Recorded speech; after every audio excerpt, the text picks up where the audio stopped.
So as I shared, we are looking at our enrollment projections. We're looking at how to make sure that we balance our goals for student outcomes with operational efficiencies. Um, and you know what, I have to be. I'm quite optimistic. I'm an optimistic person.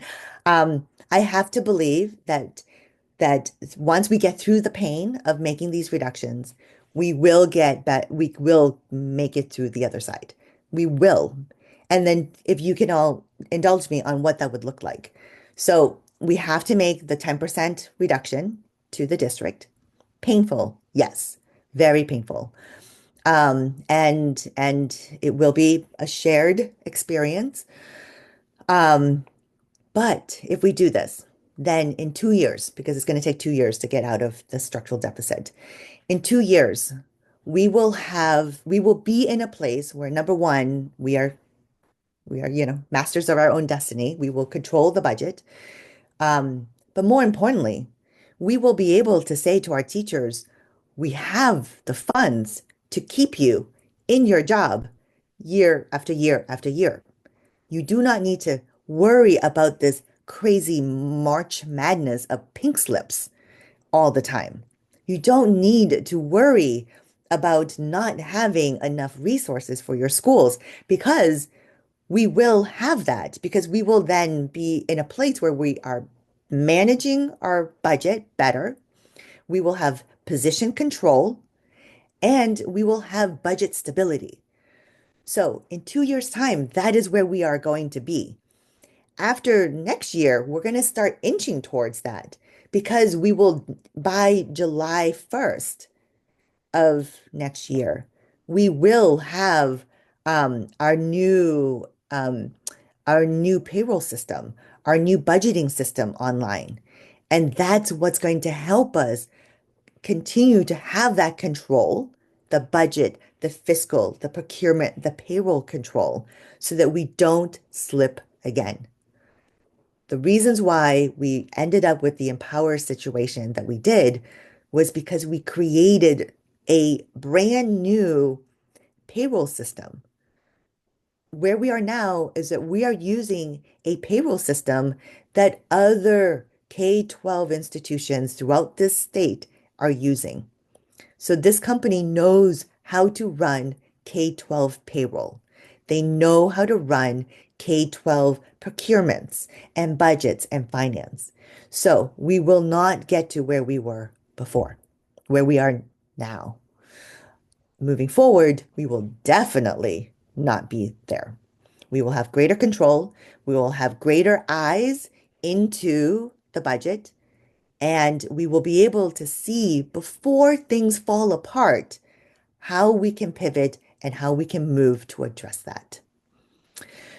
So that's my I'm going to stop there for the budget. Well, so what you're going to see moving forward in February for actually both of the February meetings, we will be bringing some budget items because our board now, the board president, President Kim, is asking for every board meeting to bring budget items so that we can continue to provide the community with budget updates. Um, and what you'll start hearing is that we're going to start issuing layoffs sooner. So the ones that are in central office we're just going to keep going. We're going to start so that we can try to save as much of those resources as possible. Um, Many of you know the big date for the layoffs would be in March. And so we will be bringing the remaining layoff notices in March for the March Board of Ed meeting. We also are I'm waiting for final numbers for for our SERP, which is the Supplemental Early Retirement Plan, which is um, a package that we are providing to our staff who've been thinking about retiring. You know, maybe not retiring this year, maybe retiring in the year or two, but we're providing them with an incentive to take their retirement, thank them for their many, many years of support and dedication to the district, um, and then and then provide them with the incentive and, of course, take that financial reduction. So so far the SERP numbers look really good. We need to now go through and figure out which of those positions that signed up to take the SERP um, will we would have to rehire, and which we can just close out. But I think as a combination of the early retirement package, some of our, we've already heard some folks are just saying like, I'm moving out of state, I can't stay here. Making some other life decisions for myself. So we've got some attrition that's going to happen. And then the remainder will be our layoffs. Um, so yes, we're going to have some really, really painful decisions. But if we manage it in a way that is going to be humane, and that really honors our students and keeps, once again, our students' outcomes at the center of this work and our students' wellness and families' wellness at the center of this, I believe, again, that we can get through it. So I'm going to stop here, and then maybe open up for conversations, questions that folks may have about what I just presented. Thank you so much, Dr. Sue. Sorry about that. I lost power for a second and then a couple minutes, and luckily, the rest of the crew kept going. And I did want to say that we will share all the slides and information out that have been presented today. We know that's a lot of information that was shared with everybody. So thank you, everyone, for your patience. And your understanding, and again for being here this morning. There were a couple of questions shared. I think you already touched on them. One was really the safety of our students, how you're approaching a lot of the information around LGBTQ trans students, a lot of the immigration issues. I know you'd already sent out several statements by email, posted on your website, about how SFUSD is going to partner to make sure students stay safe. So I think you've kind of already addressed those two big topics. But if there were any other specific questions from that people want to add in the chat, or Kelly has raised her hand. Go ahead, Kelly. Thanks so much. Thanks, Dr. Sue, for taking the time on a Saturday to come talk to all of us. I'm the president of the McKinley PTA, which is an elementary school. My son's a fourth grader there. He started the year in kindergarten, the year COVID started. So we are parents who stuck with it throughout this. And I think one thing that our community is really concerned about and has really not gotten good answers on. And so we're hoping to get more guidance and answers around is we have a very active PTA community that supports the school in a lot of ways. And it has led to very good success at the school. We actually already meet the 70% goal that the district has for 2027 at McKinley, which is awesome. And that's because of a lot of support we've been able to provide as a community to the school. And with the move to the staffing model, and obviously there are going to be more cuts to the district that are coming, it really ties the hands of us as a PTA being able to help, and we expect to get less from the district. And we have never been a PTA that pours so much money into the school that it causes issues of equity. If you look at McKinley's funding per student, it's right in the middle of the pack. Half of the SFUSD schools get more, half get less than what McKinley students do. So, in practice, I don't think it's really led to issues of inequality, but it has led to very good outcomes when we've been able to strategically kind of help the schools. So in the future, if we're going to adopt these staffing models, how are PTAs and parents going to feel like they have some power and they have some ways to have impact on the school and they can still drive good outcomes?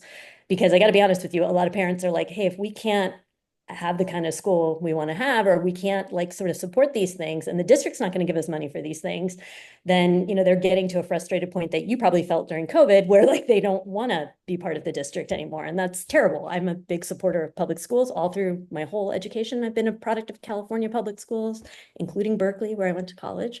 So none of us want to see that happen. So I'd love to hear more from you about that. Yes. I know it poses such a complicated and difficult question because when my kids were at Commodore Sloat, I was a very active PTA member as well, and we fundraised a lot. And um, So so there's two things. One is just we we we are no doubt we are going to schools will have fewer dollars. Like let's just be crystal clear. Fewer dollars. And I understand parents want to go and figure out what's the best way to support their child. Um, I unfortunately have to think about it as a whole district. And so I need to think about how we as a district ensure that there is equitable funding across all of our schools. There are a couple of ways for us to think about how this would work. And quite frankly, once again, we haven't decided on how this would look like. One is just, we allow PTAs to keep their dollars and to use those dollars to support their schools. The only concern I have about that is that sometimes PTAs use it to support people at their schools. And when you support people at your school, it requires you to fundraise and continue to pay for those people. It's really hard. It puts a lot of pressure on PTAs to continue to pay. And sometimes when you don't meet your fundraising targets, the pressure then, the principal then goes back and says to the district, I have to pay for this. So that's one. There are some schools that just cannot fundraise that for whatever reason. And and so there's that equity piece. I have started conversations with some of our philanthropic partners about, maybe what could happen is PTAs could continue to do the great work that PTAs are doing. And for some of those other schools, we could maybe pivot some philanthropic dollars there if they can't fundraise. I would love to hear from you all. What would that look like? How would that feel if, say, the district fundraised for certain schools or not for certain schools? Or do we say across the board, we fundraise for all schools, put it into a pot, and then all schools get something together? I honestly am grappling with that question myself. I know that our CDE advisors has very strong opinions about PTA fundraisings. So I would love to hear what are your thoughts about pooling the funds and adding philanthropic dollars into it and then spreading it across. Maria, this is Rex Ridgway. The philanthropic dollars, of course, we do have Spark, and was just wondering out loud and since you sit on the board, you meet with Spark's people on decision making. Would Spark be willing to? Uh, I'm sure they would. Maybe they don't know of the schools that don't have PTSAs or lackluster fundraising to be kind, and perhaps they can address that and help with the philanthropic dollars from Spark. If you would comment on that, please. Yes, Spark can help, and I think that's where I was referencing that we could figure out how to leverage the fundraising arm of the school district, which is Spark, to add to the to the to the to the pot, I guess, for schools. Gary, you had a question? Go ahead, please. And so, welcome to the district, Dr. Sue, and we're excited to work with you. And this question comes up every time we get a new superintendent. And so, Tina and Rex are excited to meet with you to maybe tell you a little bit more about the purpose of PTAs and the history of fundraising for schools in the district.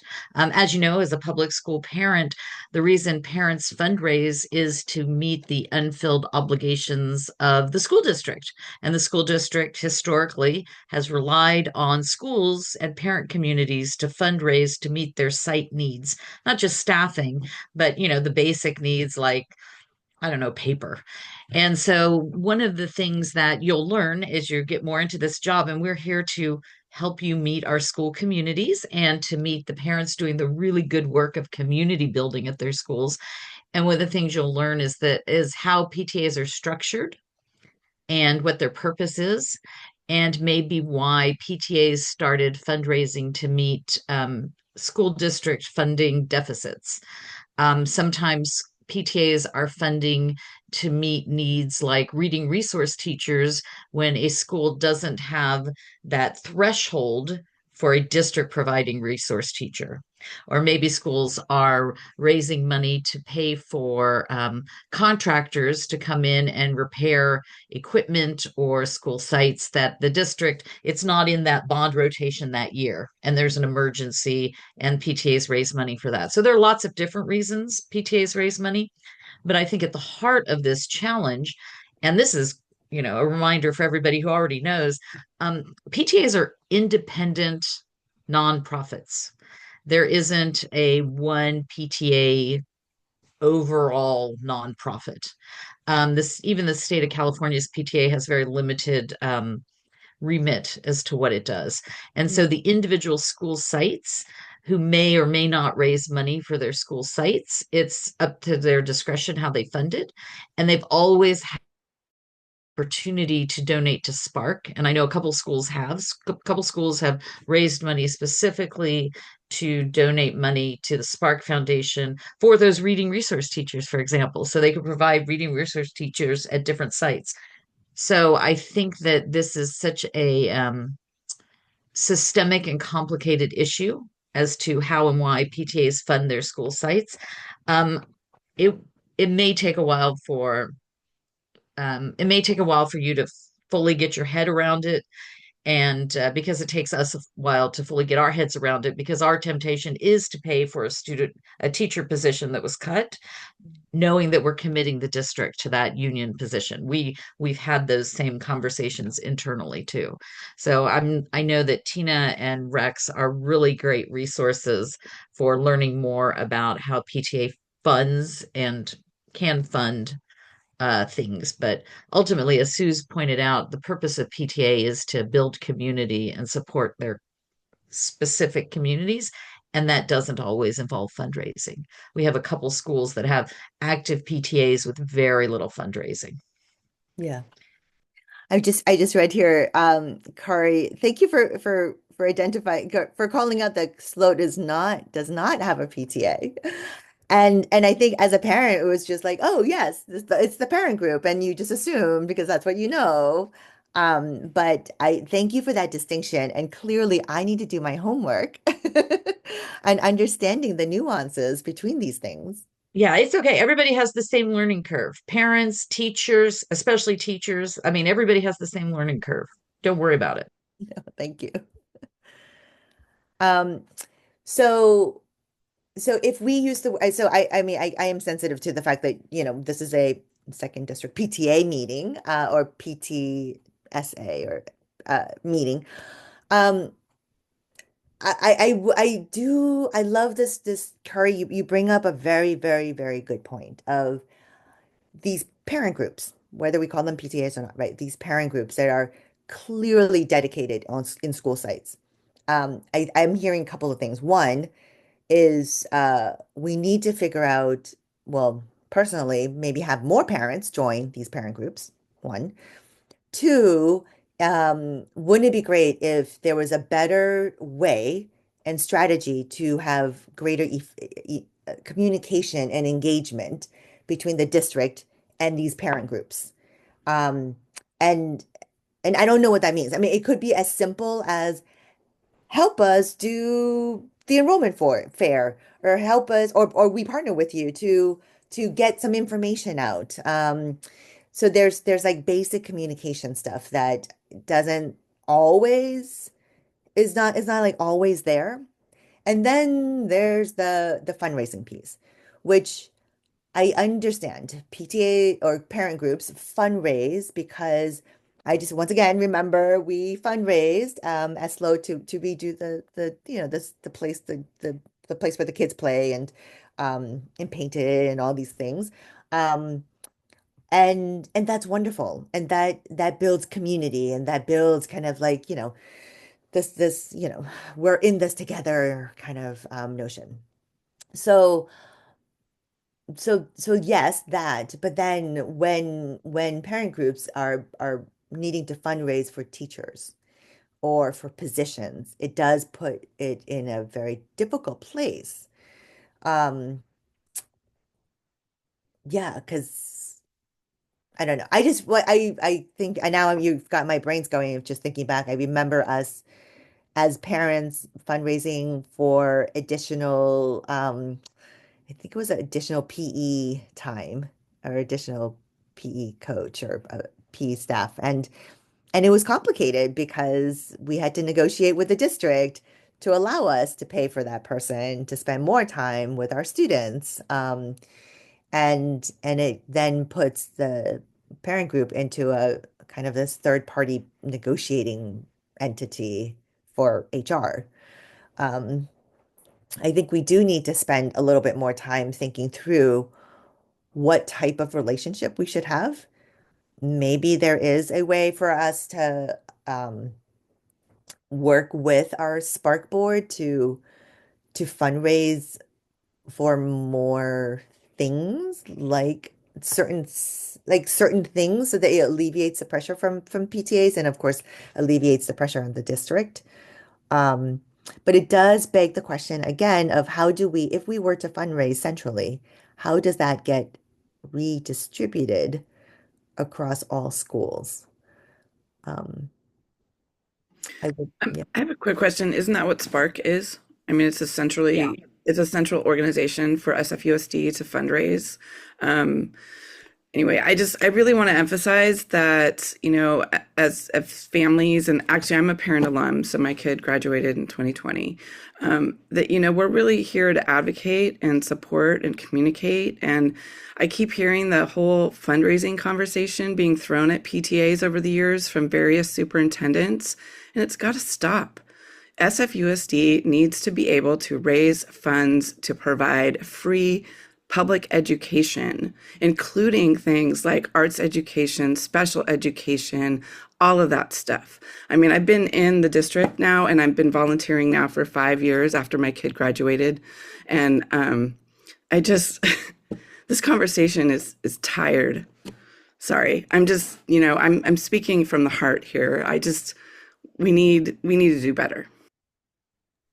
Yeah, and we're fighting over scraps that have nothing to do with us. And so if you have this scarcity mindset that PTAs have to fill in the gaps because the school district can't afford to repair playground equipment, it's not a question about whether the PTAs will raise more money. It's about where does the district reach into other areas so that the schools aren't self-funded. And that's why we're here to help, Dr. Sue. We're here to help you. And I'm gonna need all the help I can get. Like honestly, I mean, Suze, that's great that you're an alum, a parent alum, because you can, you can just tell us like there's, I would love your feedback on what we can do, and yes, how do we have deeper relationship and partnership? Because I think that is the crux of it is just how do we have these deeper relationships so that we, as a collective body of people who care about our students, can advocate together to get not only more resources, but just just more things for our students. I just saw a question here about housing for teachers. But wouldn't it be powerful if parents came out and said, these are the things that will make it better for my students to be successful? And we join together as instead of just adversaries. Well, we're never adversaries, but we're all on the same page with the same talking points. And these are the things you're going to learn about. Well, as at DCYF, you saw some of those citywide initiatives. Yes. And a great example that connects directly to DCYF is that families in San Francisco need safe, reliable before and after school care. Yes. And I think every school in the district would agree to that. Yes. And Safe that's routes to school. See, I'm making a list already. yes. Well, but that's where our partners are doing. right? So DCYF, Mayor's Office of Community Development, Housing Community Development, we partner as a district, partner with them to help us with some of those things, MTA. Um, but then the question is then what, so if you can help me kind of create this, put the jigsaw puzzle together. So then what role do you see the PTAs having as the district negotiates with our partners, our external partners, of the needs that we have, of the needs that our students have, the needs that our families have. How do we how do we create this jigsaw puzzle? So yeah,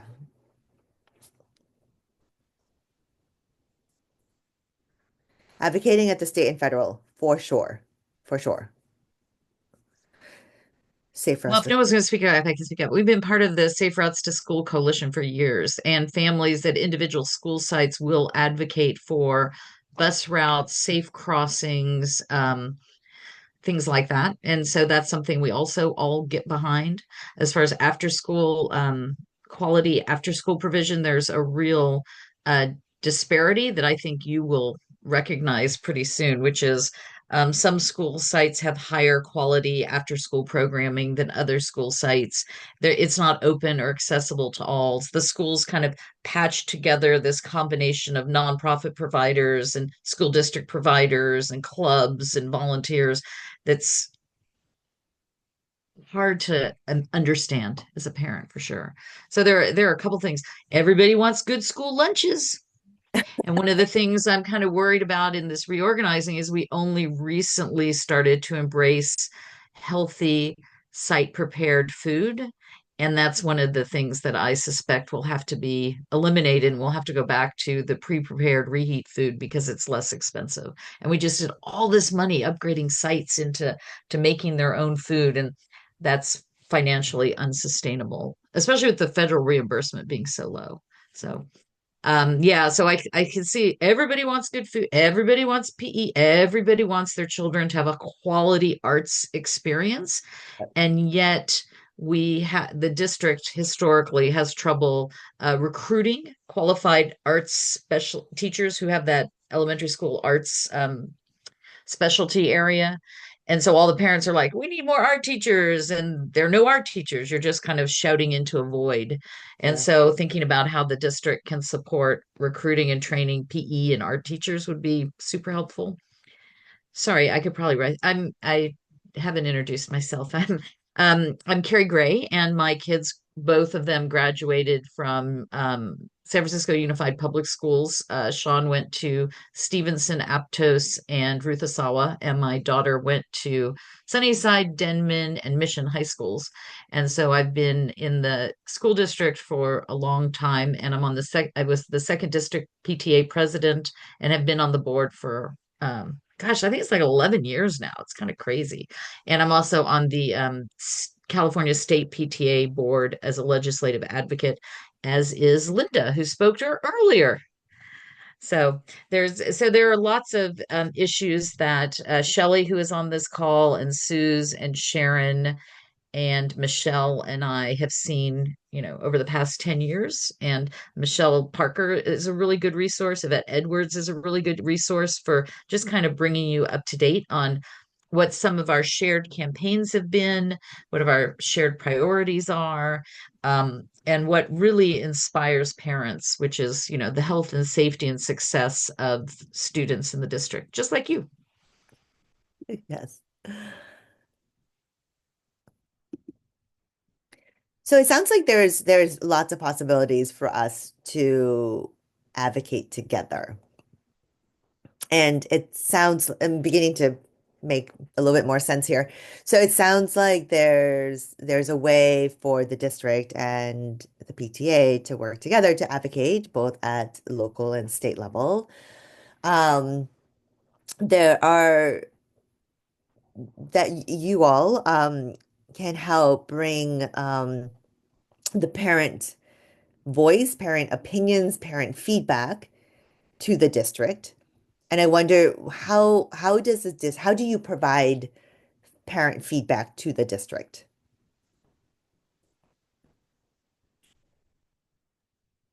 I think there's so many different ways in which we can do this. And I think that, and thank you, Carrie and Suze and everyone for your great commentary. I think that there's definitely ways in which we can partner to make that happen. It could be in person, it can be on Zoom meetings, it can be a mix of those two. It can be something that is hosted at school sites that's worked really well before. People feel really welcome and safe at coming to a school site to chat. And this is like all parents across the community, not just parents within that one school community. Um, and I definitely think we can partner to have a couple more Zooms or even do an in-person event. Dr. Sue has very generously already offered to be at our Founders Day event on the 28th.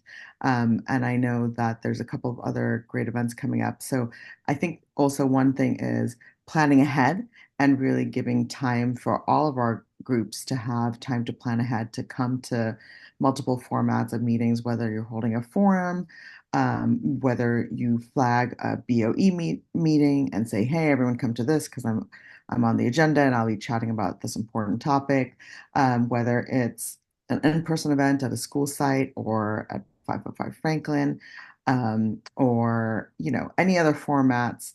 I think it'd be great for our groups to get a sense of, and a lot of the folks here who are PTA leaders and have been doing this for many years, to really chime in. Like, I'd love to get feedback and I can collect information on how best to do that and get it back to you. Because this is just a sample of our leadership. Today we only have a quarter of our PTA and PTSA groups represented. So I'd love to put a call out to all of our PTA groups and PTSA groups and get some feedback and see what works for them, and then get that back to you and see how we can partner together to make sure that we're really getting all the input that you want and really the feedback that you want that's impactful and meaningful and reaching out. I think that's been a big issue the last few years. Definitely things changed, right, during the pandemic and how we collect information, and then as we like settled back into schools, and now we're really at a different mode of apparatus. Like, people are showing up to more things in person. But if that's one way we can help you in getting that feedback from all of our units and sharing, that would be really, really good. And definitely including the student voices, especially a lot of those middle schoolers and high schoolers who have these clubs and their own groups, who have shown up to a lot of the previous meetings. That's really helpful. We saw forums. I know a couple of schools I was at where that was really helpful. Um, so I think I see that as a great way. I'm trying to get all the collective comments in the Yeah, group and the chat. this is Rex. So let me chime in real quickly before, just to stay on the same topic. But Tina, when you and I meet used to meet with Matt Wayne last year, and now we're meeting with our first meeting yesterday with Superintendent Sue. We'll continue those meetings, and I think one of the things that will help us be a pipeline to the superintendent's office is for all the school PTSA leadership to continue communicating to the second district their concerns, because those are zeroed in pipelines. We gather that information. Superintendent Sue is kind enough to meet with us on a regular basis now going forward. We certainly can bring those issues in those meetings. And that's just a straight pipeline, because she can't hear everything, but we can. Okay, that's number one. And then number two, I just want to say this before time is out. When I hear things like schoolyards and playgrounds and physical things to a school building or a school site, I cringe, because we just passed a $790 million facilities bond. And I don't feel like the PTSA should bother with raising money to fix a playground when, as an example, Lincoln High School, where I'm at, my granddaughter's at, we have a $4 million set aside for Lincoln, which includes fixing up its football field. So when I hear physical things of a building, we have money for that. And I just want to put that on the table for you guys. And if any PTSAs know about a physical situation where it's Columbine locks or cameras or anything dealing with the physical building, please communicate it to us because I can get it to CBOC. I used to be chair of the Citizens Bond Oversight Committee, and of course, Superintendent Sue knows about CBOC. But that money is there. We just passed again. I'll close with this: $790 million of new money for facilities. Thank you. That's super helpful, Rex. Thank you so much. Sorry, Dr. Sue, didn't mean to step in. No, no. Well, first of all, just call me Maria. Just call me Maria. Um, and yes, there is the bond money, and yes, thank you so much to everyone to help pass it. And yes, it is $790 million. But that is to help build schools. It's to renovate schools. It's there isn't a ability for us to, I mean, it will be inefficient if we were to piece that out to do a play yard here, play yard there, right? It's to do things like to renovate and modernize Buena Vista Horace Mann, um, to now finish up the West Portal project. So there's like big school projects. It would be really hard to tap into those funds for smaller projects like a play yard renovation.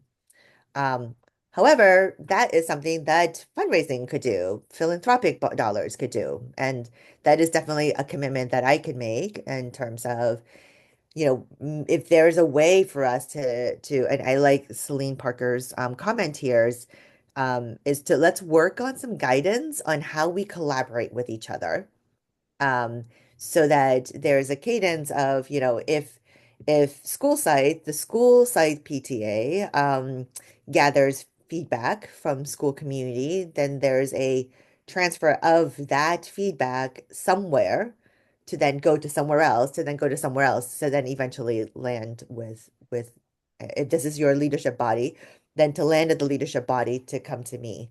And then we can have that conversation together. Um, Maybe that might be the best way for us to figure out how we can work together to either address some policy decisions or policy things that are locally, whether we have to do some state advocacy work, or other things. That's really helpful. Thank you so much. And I want to be mindful of time. It's now 11:25. So I want to thank everyone for their time. And I know we didn't get to everyone's questions, but I really appreciate the conversation that's been happening in the chat. Everyone sharing ideas. This has been a really great group this morning.